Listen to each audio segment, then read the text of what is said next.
Hey everyone, welcome back to Robotics. I hope you guys are doing well. Today we have our 21st lecture on the Coriolis matrix and the gravity vector.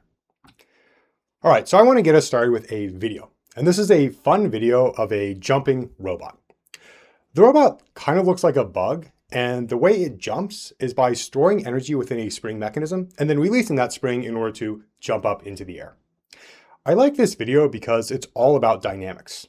You might remember that dynamics are about the relationship between the forces and torques I apply at my joints and then the overall way my system moves. Well, for this robot, the way it applies those forces in order to release the spring and jump up into the air is going to have a big impact on the way it moves around the room. So in today's lecture, I want to keep talking about the dynamics of a serial robot arm. Specifically, we'll be looking at the Coriolis matrix and the gravity vector. All right, so let's pick up with our key equation. Now, for a serial robot arm with n joints, this is the formula we're going to use for our dynamics. Now, tau is an n by 1 vector of all the different torques or forces at my joints, and theta is my joint position. Theta dot's my joint velocity, and theta double dot, that's my joint acceleration. The terms that we're interested in are the mass matrix, the Coriolis matrix, and the gravity vector. In the previous lecture, we talked a lot about the mass matrix, and so today we'll be focusing on the Coriolis matrix and the gravity vector. All right, so what I want to do is I first want to show you the equations for both the Coriolis matrix and the gravity vector. These equations are a bit complicated, so after I show you those equations, we'll practice them with an example. Here is the key equation we need for the Coriolis matrix. Now, the Coriolis matrix, again, it's a matrix. It's an n by n matrix. So if my robot has, let's say, 3 joints, it'll be a 3 by 3 matrix. And the way we find this Coriolis matrix is using the mass matrix. So you first derive your mass matrix using what we talked about in the last lecture, and then you're going to take the elements of the mass matrix and you can use them to obtain your Coriolis matrix C. Specifically, we find the elements of the Coriolis matrix by taking the derivatives of the mass matrix with respect to theta, my joint position.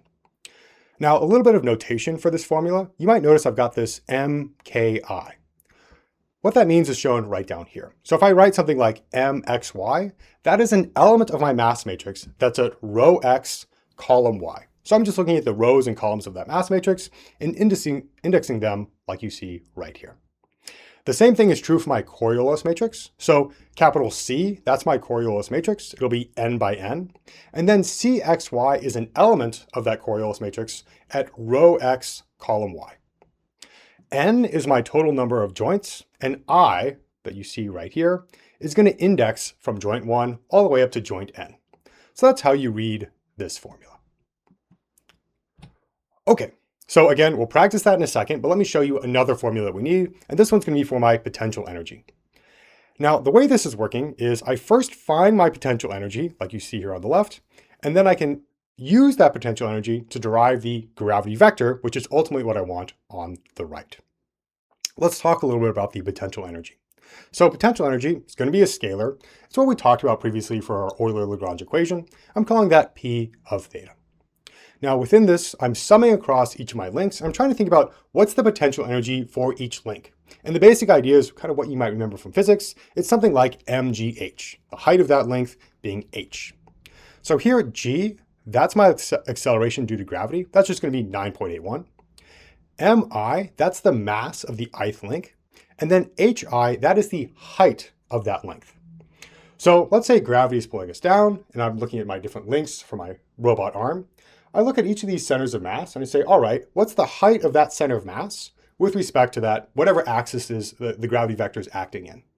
So I'll just be looking at that height, and it might change as a function of theta. So as I move my different joint positions, I'll be increasing or decreasing that height. And so that's why I have hi as a function of theta.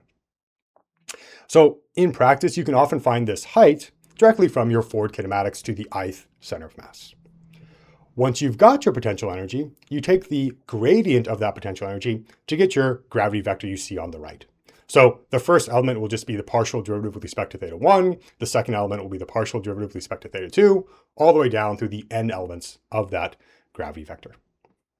Okay, so I know that's a lot to take in, but I think the best way to learn more about these is through an example. So let's practice finding the Coriolis matrix and the gravity vector for a robot arm. And I want to use the exact same robot that we talked about in our previous lecture. That's what we have over here on the right. Now, this is a two-link robot with a prismatic joint that's extending and retracting along the x-axis, followed by a revolute joint right here. Now, in the last lecture, we took some time and we found the mass matrix for this robot arm. And that's what you see over here. This is our 2x2 mass matrix. Remember, it's n by n, in this case 2x2 because my robot has two different joints. What we want to do today is I want to take this mass matrix and use it to derive our Coriolis matrix. So here's the formula I want to apply. I know that the Coriolis matrix will be 2x2 because it's n by n, and our specific robot has two joints. So my Coriolis matrix will be like this with elements that you see. So C11, first row, first column, C12, first row, second column, and so on. And I want to go through the process finding each of these different elements. The formula that I previously highlighted in yellow is shown right here. And this is the key formula that we use to find the different elements of the Coriolis matrix. And the way we do it is we go element by element, plugging in these different indices, and then figuring out what is that term within our larger Coriolis matrix. So maybe we could start this off by just trying to find C11. So if I look at my formula, that's going to mean that K is equal to 1 and J is equal to 1. And then I'm going to index from I is equal to 1 to 2 because my robot has two links. So why don't you take a second and see if you can write out this formula for our choices of K and J. Maybe you got something like what you see down here. So the formula looks very complicated, but I think the main trick to that formula is just keeping track of the indices. If you can remember what I, J, and K are, I think you'll have a pretty easy time of using this formula. So for C11, K and J are both equal to 1, and my formula becomes this. Now, when you're writing this out, one common mistake that at least I make a lot is I forget to write down the joint velocity. You might notice it right here in your formula. So don't forget that. So you'll have theta1 dot and then theta2 dot right here. Now, each of these terms, I'm looking at a different element of my mass matrix and then trying to take the partial derivative of that element with respect to one element of my position vector. So for example, here I'm looking at the first row, first column of my mass matrix. So I'll be looking at this term right here. And I'm taking the partial derivative with respect to theta1. So I'll look at this term and I take my partial derivative with respect to theta1. Since there is no theta1 within this term, the answer is 0. And then the same idea kind of extends. Maybe let's look at this one right here. I'm taking my first row, second column, so I'll be looking at this element of my mass matrix for M12. Again, I take my partial derivative with respect to theta1. Well, there is no theta1, so I get 0 here. In fact, if you work through this element, C11, you'll notice that your final answer is 0, because none of these terms really has an interesting partial derivative. The only term where I'm taking the partial derivative with respect to theta2, this one right here, again, it's a constant, so my answer is 0. Now, if you kind of understand the overall concept, I want to reinforce it. And previously I gave you the practice sets at the end of the lecture, but for today's lecture, I encourage you to take a second, pause the video here, and then download and go through the practice set. You can find it either in the discussion or in the pinned comments. And in that practice set, on the first page are the problems, and then the following pages have the solution. So you can go through this process of trying to find each element of your Coriolis matrix. Pause the video for a second, go through that, and once you've finished it, hopefully you get the answer you see right here. Okay, so this is my Coriolis matrix. It's a 2x2 matrix. Now you may notice that this Coriolis matrix is not symmetric, and in general, that is the case. Although the mass matrix has to be symmetric, the Coriolis matrix does not. Great. Another comment I'll make is that if your mass matrix is a constant, like it does not have any dependence on theta1 or theta2, then your Coriolis matrix will be 0. Cool. So here we go. We found our Coriolis matrix and we had to suffer through the process, but eventually we made it to our answer. Now let's finish this whole thing off by getting our gravity vector. So to get that gravity vector, we first need to find the potential energy. Now, to get this potential energy, what I want to do is I want to look at my robot and I want to recognize in what axis is gravity acting. Now, from the drawing, I know that gravity is acting down, and that's lined up with my y-axis. So when I'm thinking about the heights of each of these different links, I want to think about that height in terms of the y-axis. Here's the formula I want to fill in for the potential energy, mgh, and again, I just repeat that process for every link, and h is going to be that link's position along the y-axis. Specifically, you're looking at the position of the center of mass. Now, for this robot, the centers of mass are at the end of the links. So I'll be looking at the height of this point right here for H1, and then the height of this end effector for H2. Again, maybe pause the video, think for a bit about what are the heights of those two different links. I think the first link is pretty straightforward. It's just extending and retracting along the x-axis with height y is equal to 0. And no matter what value I have for theta 1, it doesn't change its height. So it'll always be 0 for this first term. So I've got m1, the mass of my first link, times g times 0. And that's just going to be 0 for that first component of my potential energy. Now, for the second link, my center of mass is right here. Now that can change its height. And we can think about the trigonometry of this triangle right here. It's got a hypotenuse of length L, that's the length of the link. And then if I use the sine of theta 2, I can get this side right here. So L sine theta 2, that's going to be the height of this second center of mass. That's what I have right here, L sine theta 2. And again, I multiply that by M2, the mass of that second link, and G. So here's my overall potential energy. Now, for this robot, it was pretty easy just to look at the drawing and kind of figure out these terms. But in general, you can always use your forward kinematics.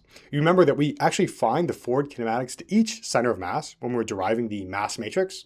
So you actually have access to those terms, and you can use them to derive this potential energy.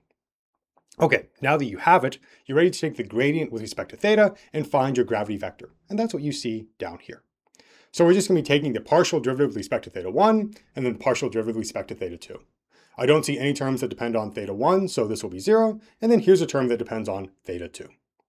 If you work through the math, you'll end up with this as your answer for your gravity vector.